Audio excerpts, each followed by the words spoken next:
সব কথা শুনবো, সব কথা শুনবো দিদমা। আমি কোনো কথার অবাধ্য হব না দিদমা, কোনো কথার অবাধ্য হব না।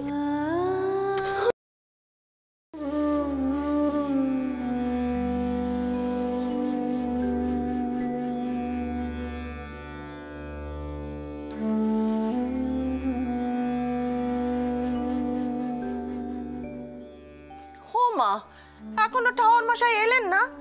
ও বড় নাথবো, যা না সুবলাকে পাঠা খোঁজ করতে।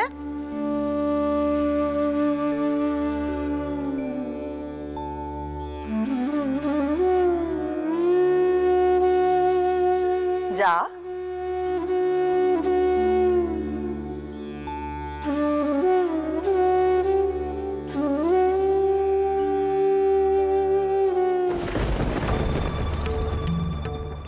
মা দেখুন,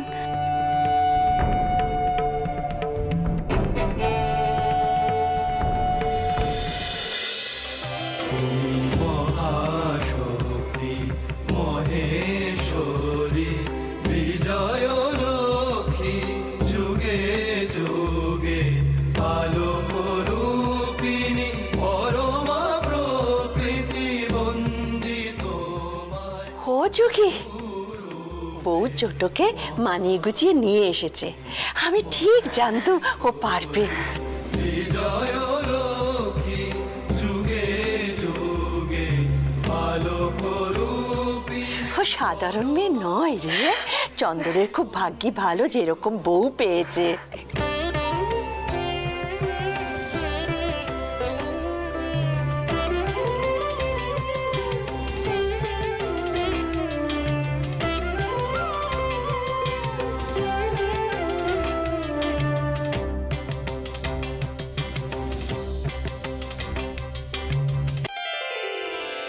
আমাকে এখানে কেন নিয়ে এলে নতুন বউ? আবার কি নঙ্গ দেখাতে চাও?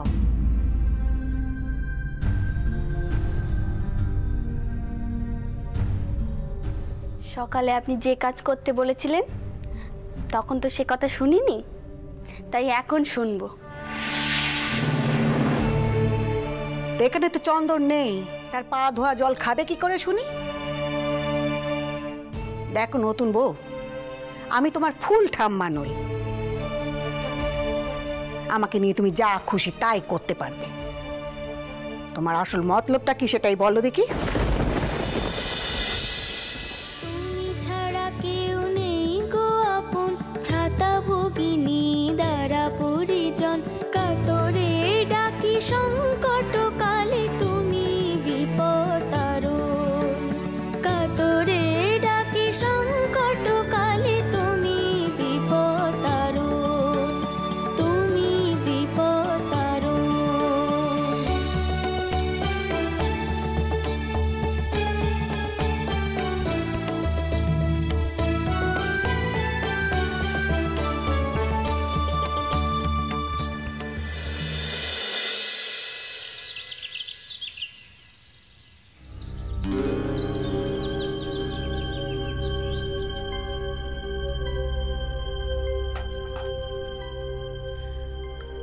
মাথা ঠান্ডা করো ঠাকুরপো।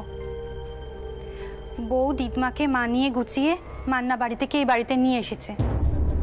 বউ দিদমার কথাও শুনেছে, আর কোনো সমস্যা নেই। তুমি এবার চা খাও। রানী দিদমাকে নিয়ে এসেছেন আর কথা শুনেছে মানে? আমি যে তাকে বারণ করলাম তার কোনো কথাই সে শুনলো না। শান্ত ও ঠাকুরপো, সে বউ মানুষ, শাওরিদের কথা অমান্য করা কি তার সাজে? তুমি এসবের মধ্যে ঢুকো না, তুমি চা খাও। না না বৌঠান, এ হতেই পারে না। কিছুদিন আগে রামমোহন রায় আমাকে বলে গেলেন যে রানীর যাতে কোনো অসম্মান না হয় সেটা দেখার দায়িত্ব আমার। আর এরই মধ্যে না না, আমি তো নিজের কাছে নিজের মুখ দেখাতে পারবো না।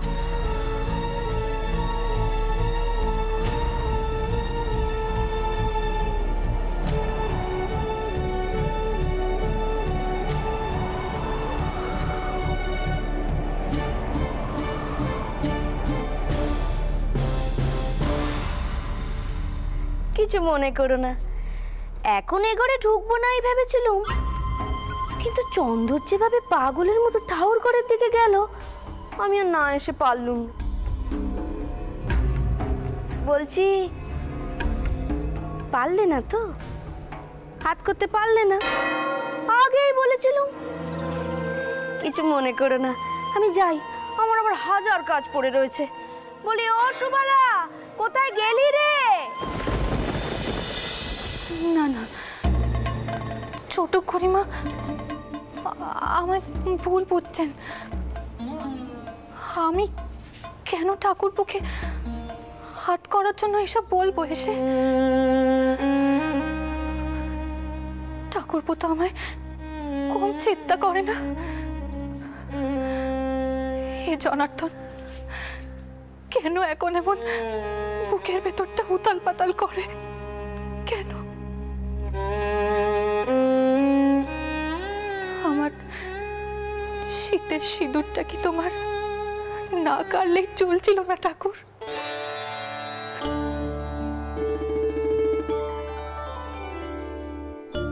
বিয়ের আগে পিসি বলেছিল, তিনিই তো দেবতা, তিনিই তো রঘুবীর। তখন তো বুঝিনি।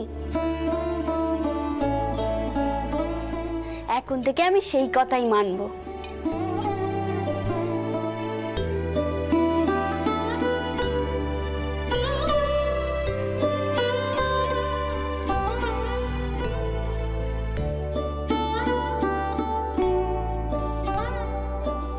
তিনি যদি আমার দেবতা হন, তবে তেনার চন্নামেরতেই খাবো। তেনার আপত্তি আছে, কিন্তু জনার্দনের তো কোনো আপত্তি নেই চন্নামেরতে।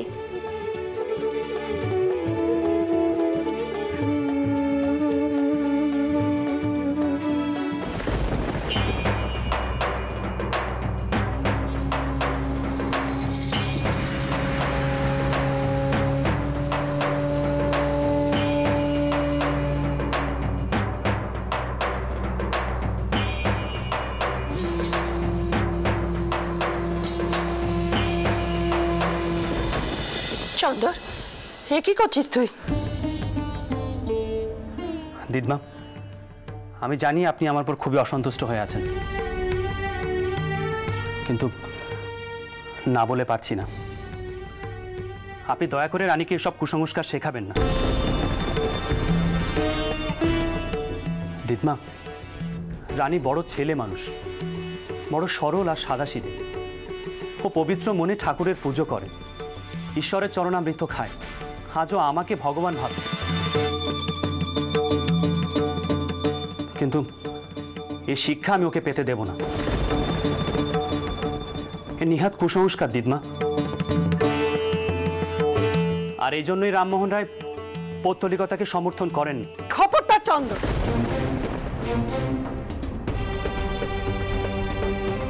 ঠাকুর ঘরে দাঁড়িয়ে তুমি ধর্মত্যাগের নাম নেবে না।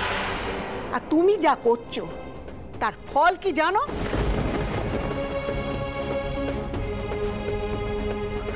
দিদমা, আমি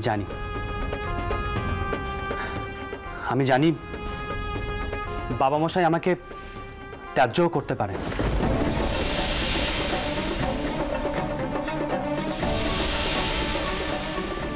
হয়তো চিরকালের জন্য আমার মুখ দর্শন নাও করতে পারেন, কিন্তু তাই বলে আমি রানীকে এসব কুসংস্কারের জাকাতলে পিষতে দেব না। চন্দর,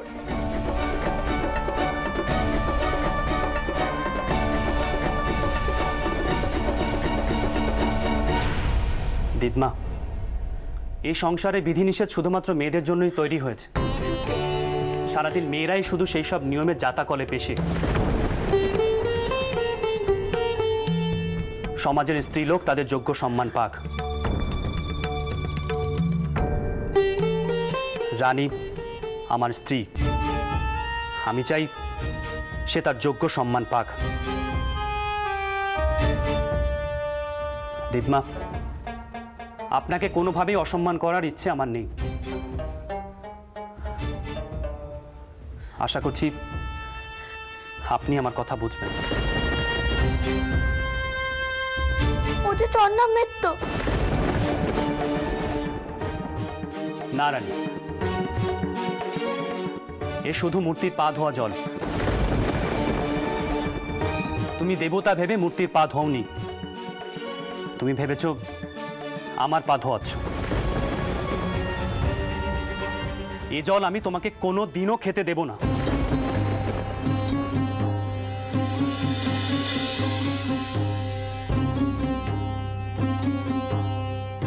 মা, চন্দর একটু উত্তেজিত তো, তাই অমন। দেখ যোগী, এতকাল কানা ঘুষো শুনেছি, এখন বিশ্বাস করছি যে এই বউ বশীকরণ জানে।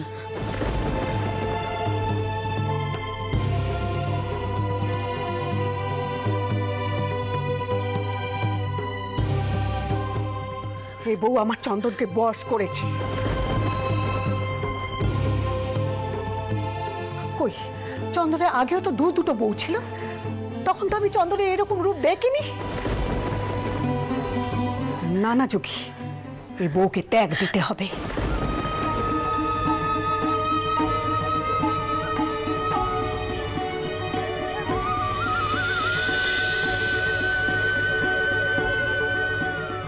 তা নাহলে এই সংসারের বড় ক্ষতি হয়ে যাবে, এই সংসার বাঁচাতে পারবো না।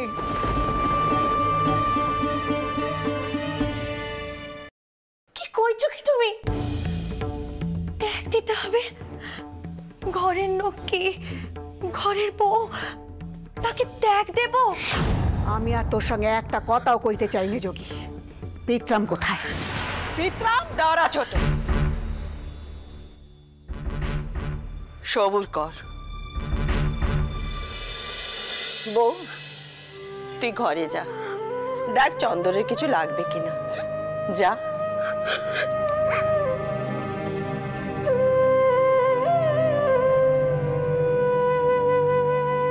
আমি জানতাম তুই ঠোঁট কাটা, কারুকে তোয়াক্কা করিস নে, কিন্তু একটা কথা মনে রেখে দে, এই মান্না বাড়িতে তুইও কিন্তু একদিন বউ হয়ে এসেছিলি, আর তখন শাউরি দিত শাউরিরা ঠেস দিয়ে কথা কইতো।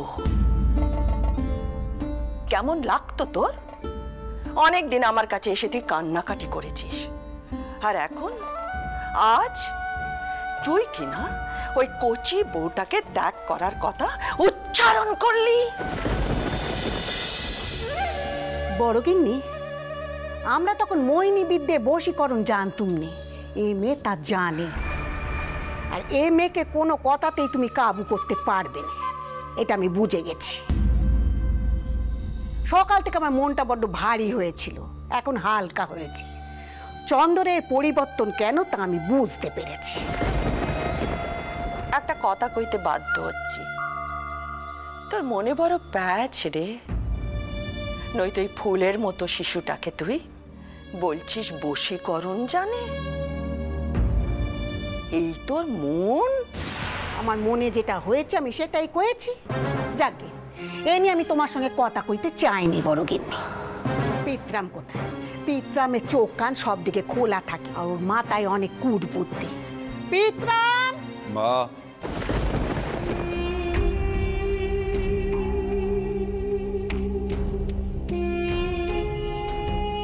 আপনি যেমন বলেছেন তেমনই হবে মা।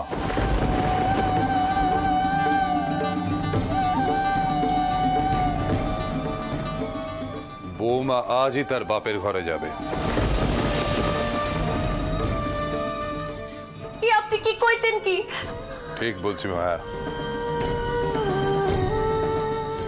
এই বিষয়ে আমার সিদ্ধান্ত নেওয়া হয়ে গিয়েছে। তুমি তো জানো আমার সিদ্ধান্তের কোনো নড়চড় হয় না।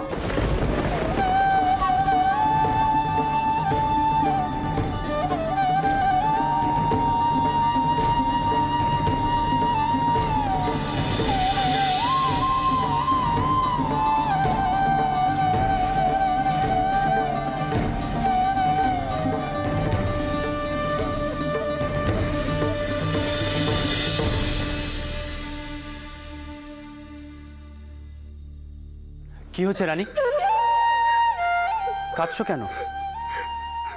আপনি কি করলেন বলুন দেখি? ঠাকুরের চরণামৃত ফেলে দিলেন, এই জন্যই তো জনার্দন রেগে গেলেন। আর দেববাবু রেগে গিয়ে আমাকে ত্যাগ করতে বলেছেন। এসব কি বলছো রানী? আচ্ছা, বশীকরণ কাকে বলে? বশ করা কি? আমি কি আপনাকে বশ করেছি? এসব কথা তোমাকে কে বলেছেন? দিদমা, মা আর ফুল ঠাকুমা সেখানে ছিলেন না? তারা কিছু বলেননি? মা, দোহাই তোমার, তুমি চুপ করো, শান্ত হও। স্বয়ং বাবা মশাই আদেশ দিয়েছেন বউকে বাপের বাড়ি পাঠাতে। তুমি কেন মেয়ে মহলে কথা বলতে গেলে বলো তো ভাই? এখন সব জোর বউয়ের ওপর দিয়ে যাবে। কিন্তু বোঠান, আপনি তো সব জানেন আমি মেয়েদের এসব কুসংস্কার মেনে নিতে পারি না। মেয়েদের ভাগ্যি পাল্টানো কি অতই সহজ? তুমি পুরুষ মানুষ, মেয়েদের সমস্যা যন্ত্রণা বোঝা তোমাদের সাধ্যি নয়। ও বউ,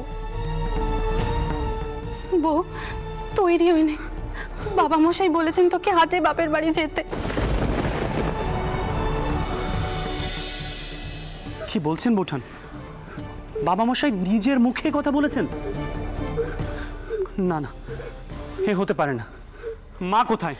মা, মা। মা কিছু করতে পারবে না চন্দর, এ কর্তার সিদ্ধান্ত। তুই তো তোর বাবা মশাইকে চিনিস, তিনি নিজে যদি কোনো সিদ্ধান্ত নেন, স্বয়ং দেবতারও ক্ষমতা নেই সেই সিদ্ধান্তকে বদলাতে পারে। এত বাড়াবাড়ি তুই না করলে পারতিস বাবা। বৌমা তো তোর দিদমাকে বুঝিয়ে এখানে ঠিক নিয়েছিল। তোর পা ধোয়া জল না খেয়েও সব দিক কেমন করে রক্ষে করতে হয় সে ব্যবস্থা তো সে করেছিল। কিন্তু বাবা তুই তা হতে দিলি নে, হতে দিলি নে। এখন যে কি করব? চন্দর, বৈঠকখানে যা, বাবা মশাই ডাকছেন তোকে। যা বাবা, যা।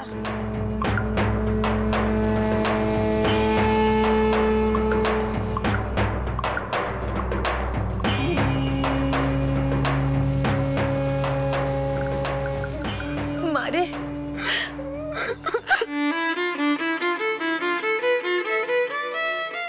মা, মা এখন কি আর কিছুই করার নেই? ছোটর তো কোনো দোষ নেই, যা দোষ করার আমি করেছি। আমি তো ঠাকুরপোকে বলেছি বউ দিদমাকে নিয়েছে। আপনি কিছু একটা করুন মা। বড় বৌমা, আমার কি আর অত ক্ষমতা আছে মা কর্তার মুখের ওপর কথা কইব? মান্না বাড়ির মেয়ে বলে কর্তা আমাকে যথেষ্ট মান দেন, তাই বলে কর্তার মুখের ওপর কথা কইব না মা, তা আমি পারবো না। নতুন বউ, কিচ্ছু করার নেই রে মা, তোকে তোর বাপের ঘরে যেতেই হবে, যেতেই হবে। শোন মা, একদম ভয় পাস নে, তোর সাথে তো তোর রঘুবীর আছেন সব সময়। তাকে ডাক মা, তাকে মন দিয়ে ডাক, তিনি রক্ষে করবেন, সব সমস্যা ঠিক করে দেবেন।